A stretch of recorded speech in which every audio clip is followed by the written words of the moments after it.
Catechol or methyl transferase inhibitors. These are also known as COMT. They convert levodopa, they add a methyl group, 2,3-O-methyl dopa. This is the pathway for metabolism of levodopa. Now, dopamine decarboxylase activity is inhibited by carbidopa, which is a significant concentration of methyl dopa will form, and it will then compete with levodopa for its active transport in the CNS. So here the drugs which are catechol O methyl transferase inhibitors, they are entacapone and tolacapone. These will inhibit COMT. Now let's have a look. What happens when you administer levodopa?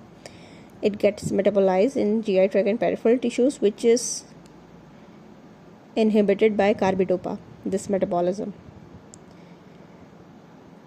Now, COMT will metabolize to methyl dopa, and this will compete with levodopa concentration in the CNS. Now, when we give levodopa with carbidopa and entacapone, which is a COMT inhibitor,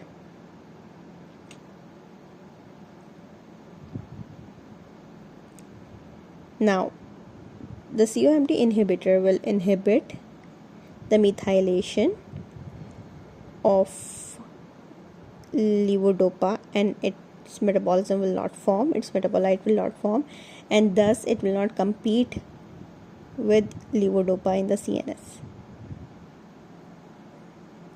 So the metabolism from both sides is inhibited if we co-administer levodopa with carbidopa and entacapone.